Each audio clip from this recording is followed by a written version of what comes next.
That's what a lot of people don't do here in the region.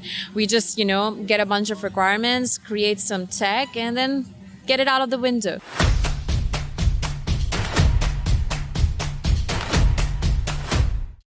Welcome to Step 2025, and this is the Pop-Up Studio. And we are wrapping up day 2 with a really nice guest coming into our studio. Welcome. This is our last episode, and just take some time to introduce yourself, Lesson. Where do you work? Thank you so much, first of all, for having me. We've been talking, and thank you for accommodating us at the last notice, or short notice, I should say. My name is Chetna. I am the CEO and founder of Silverfin Digital. We are essentially a product development consultancy headquartered in Dubai, proudly female-led, but we are very global. We have presence and offices in US, teams based out of India, reps based out of UK. So as tech is borderless, so are we. So we essentially help startups and enterprises in any part of the world to bring their ideas and vision into reality. What brings you to STEP, and what sort of panel were you covering at STEP? Good question. This year, we are basically running a workshop on how to build products that customers love. And actually, my team is running the workshop while we are having this lovely conversation.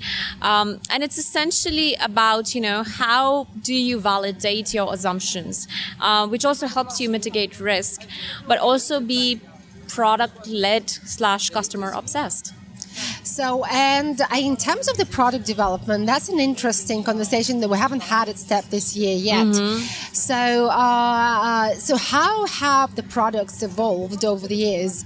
Because I would imagine probably 2-3 years ago, even 5 years ago, the products and the requirements were different towards versus what we are looking to develop this year.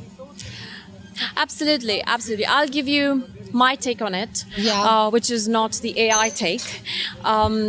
What I see, I would just compare the different sort of regions, right? So I've worked in different parts of the world, including US, UK, New Zealand, where I helped companies launch digital products. We help them build their go-to-market, because product development is just not limited to tech. There are other aspects to it.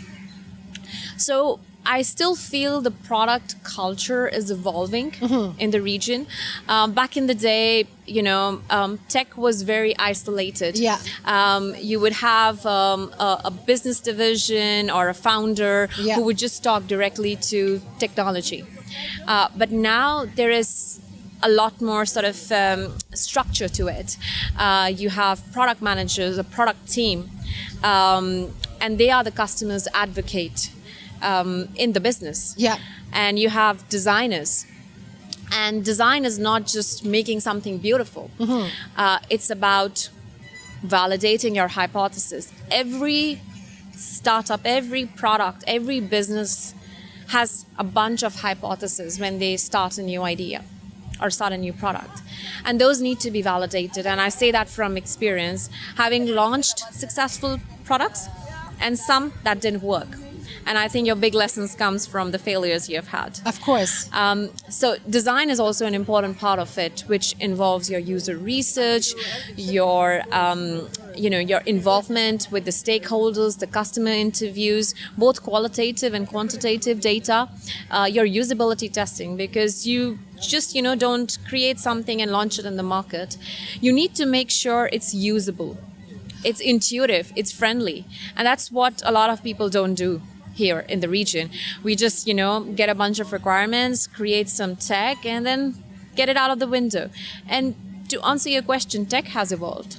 The way of working has evolved, right? Like there is so much, there's so many tools to expedite that process for us. Absolutely, that's where AI comes into exactly, picture, right? That's where our AI comes. Regenerate. Yeah, but our mantra is building solutions that better human lives. We don't start with what AI tech we are going to use. We start with what problem are we solving and how we can leverage AI to solve that problem. Because a lot of the times people just start with, we're using this AI.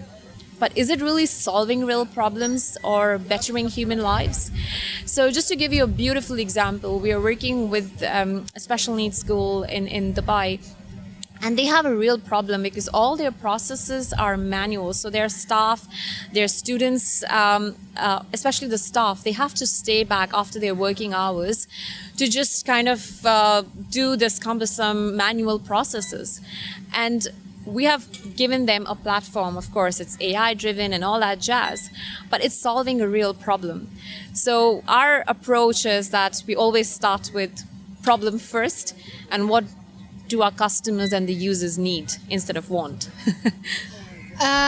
So is there still a need for developing additional products in the amount of products that have already been developed, or is it more about updating, upgrading, so modernizing the products and the concepts that already exist? I think there is tons of opportunity for new products. I was just having a brilliant conversation over lunch with a startup company I met at Step. Yeah. And they're sort of building a product that's basically in it's project management for construction. Now, there is a huge issue in the construction industry. Yeah. Where there is, delays and there is a financial impact, and then comes the blame game. Whose fault is it?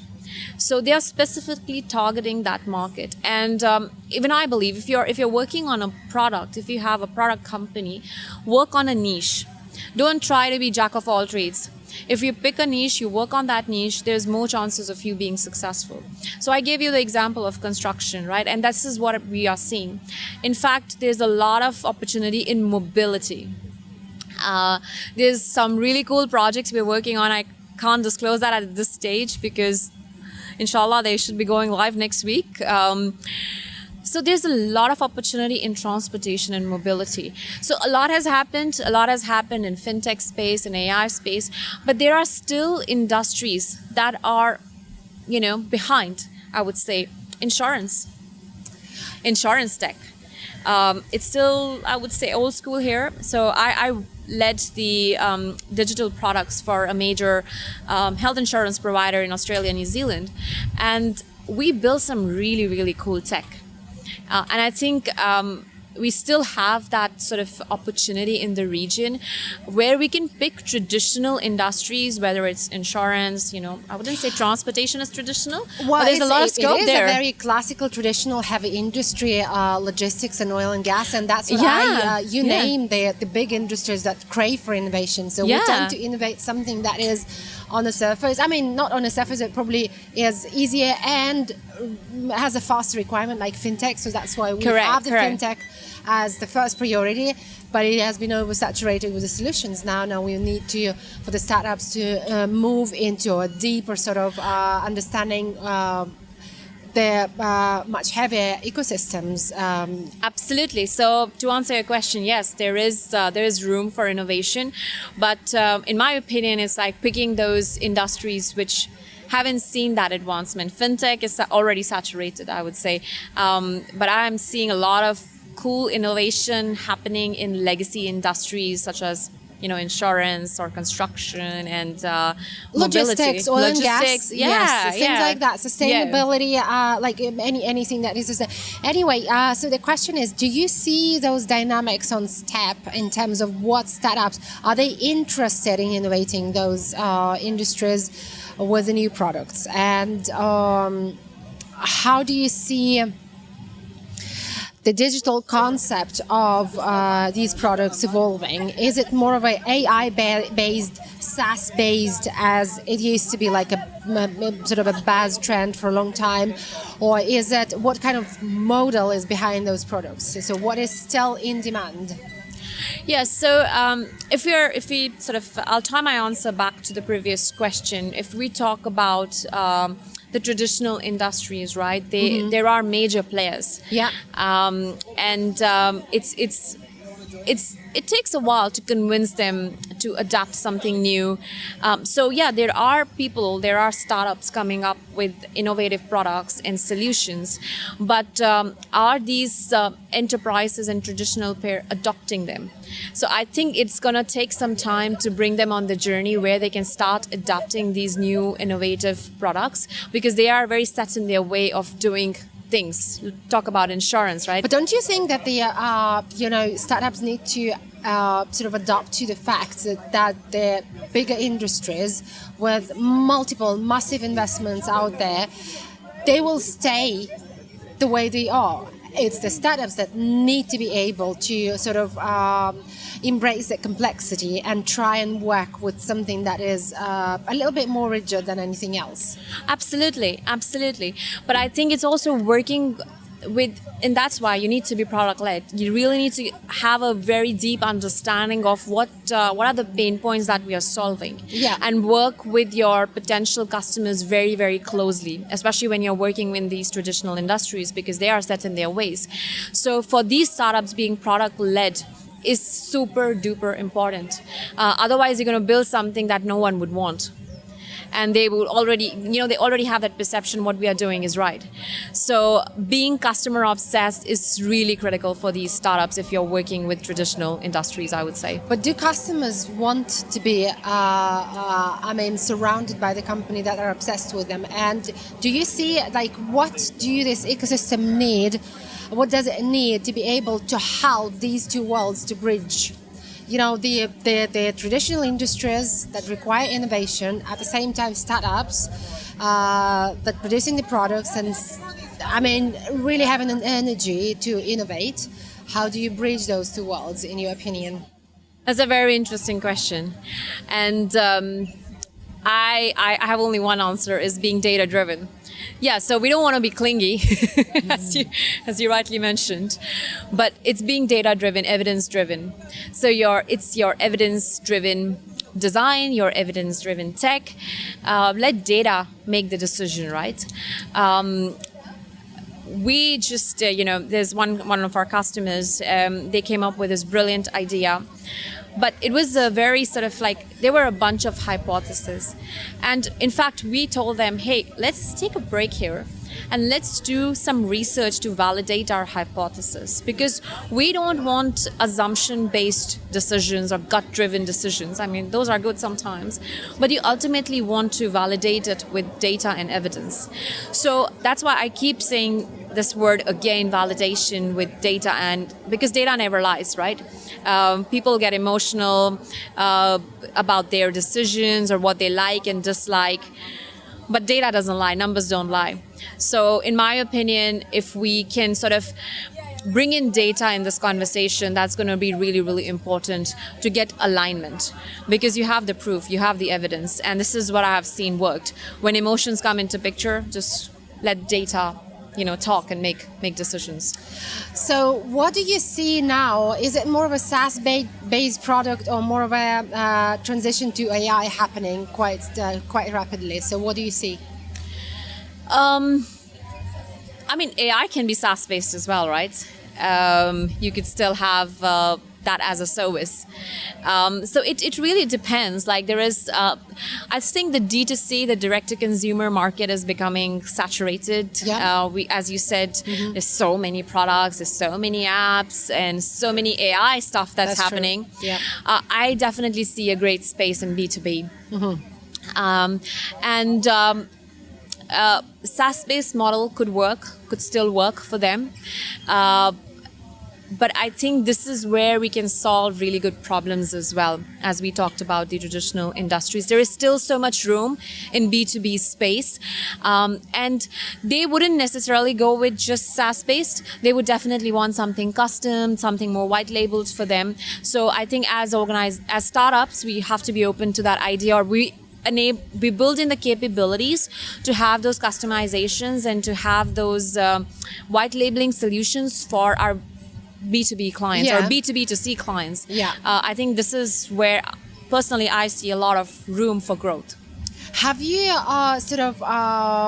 done any of the specific reviewed any of the specific use cases at step on the spot to be able to, give tangible recommendations in terms of how to develop the products that fill the gap and that clients like. So because that's what I hear a lot happening on the workshops. Asking the practical questions and addressing the, a specific use case from the audience. Yeah. Exactly, that's what we are doing. So what we generally do in workshops is we don't like to make it very theoretical. That's boring. Yeah. People don't want to, we had a long day. No one wants to hear about another methodology and framework. I mean, those are great. But we give real case studies. We give real examples. So that's what the team is doing. So we pick some regional, international examples and talk about today, the team has picked up example of Netflix. I mean, this is not our product, but a very well-known, loved product. Mm-hmm. And not a lot of people know that Netflix is really, really big on A/B testing. Again, comes down to validation. Yeah. So every Netflix user is part of some or the other A/B test that they are doing. Mm-hmm. And I remember I attended a conference back in Auckland by their VP of Product and Design. Yeah. And he talked so passionately about it. Yeah. And one thing he said that stayed with me until today is, so the Netflix download feature, how that came to life. It was basically his team from San Fran traveled to Mumbai, India. Mm-hmm. And they saw there is a huge population in India using Netflix, but a lot of them travel to work in local trains. Yeah. And their commute is about 1 to 2 hours. And they don't have data, but they need to, watch their Netflix series on the phone. So that's where the idea of, can we allow them to download that series and then watch it on the train? And now I think almost everyone is using that particular feature. So again, it's being in that sort of product-led space or mindset that if they are not going and validating their ideas, like companies like Netflix are obsessed with their customers till date. They're running experiments, they're doing testing only to validate their ideas because they cannot risk of having a feature that, is not adopted well by the customers. So I think this is the culture or the mindset we want people to adapt in the region as well, that we are really obsessed with their customers. We're getting out there, talking to them, empathizing with them, and putting ourselves in their shoes. And that's how you can create beautiful digital products, in my opinion. How about, what is the project that you are the most proud of in terms of how you were able to help a client or a company or a brand, a bigger brand probably, to create a product that you're proud of and optimize the product that they developed? Maybe you can share with us a specific experience. Yes, absolutely. There's one example I want to share, but I have to hold back for the reasons I mentioned. But I'll talk about one startup example that's very close to my heart. Yeah. It's a startup company called Recook, mm-hmm. and it's recipe generation AI-driven app that has sort of, I think, launched a couple of months ago. And these founders came to me with just some high-level concept and a vision. And we were like, okay, what can we do for you guys? This is a brilliant concept, but what does the final product look like? So we went on this journey together of, going on to that research phase, validating, interviewing people, creating sketches, then doing usability testing, creating personas, coming up with monetization approaches. And then what we gave them was an interactive prototype. Okay, mm-hmm. This is your vision, and now we have turned this into an interactive prototype. So at least you can visualize your vision. Now, would you want to go ahead and now build it? And we built it, and they are slowly getting really good user adoption, which is amazing. So for me, that gives me a lot of satisfaction when we can help an aspiring entrepreneur bring their idea into reality. But what was the market gap that they closed? It's for home cooks. So we all are busy. We all have, it's around sustainability as well. So we have a lot of sort of stuff in our pantry, and then we are like, oh, what do I cook for dinner? So the app can basically, you can click a photo, and it tells you based on the items that you have, this is a recipe you can cook for tonight. So it's solving like everyday problem for home cooks. That's right. So if you summarize a few points in terms of how to build products that client like, so what would that be, and how many points? Like, just list the points as a summary at the end. Wow, that's an interesting question. Hard to summarize, but I'll give it a try. Start with research. Mm-hmm. Start with user research. List down your hypothesis, i.e. assumptions. Like, these are my assumptions, and make sure you find a way to validate them, right? Then look at the usability of your digital product. Are you making it user-friendly? Are you making it intuitive? And of course, back it up with data and everything. Don't stop there. A software or a digital product is never finished. So again, use analytics, use A/B testing to optimize your product. Like Meta is still running. They have a business because they keep evolving, right? Instagram, you still see it's being evolved. It's not what it was a few years ago. So in my opinion, a product is never finished. You just keep making it better. And always start with the why. Something I've seen is people try and do a lot of things in their MVP, in their first phase, in their first cut. Don't do that. Stick to your niche, and you should be able to easily articulate or explain your startup, your idea, your product, like in 20 seconds. This is what I see people not able to do. Mm-hmm. I ask them what your idea is, what you're doing, and they'll go on and on for 10 minutes, and I still want to understand what are you trying to do. So unless you have, and it goes back to picking your niche, unless you have your niche well defined, you cannot really sort of have an elevator pitch for your product. So having an elevator pitch is so important, because that means you know your USP, you know your niche really, really well. Right. Yeah. That's nice. Thanks for those insights, and great having you Absolutely. at our studio. I hope you sort of had fun during STEP, and you have found what you were looking for here. And definitely see you around. Thank you so much. Thanks for having me. It was lovely chatting with you.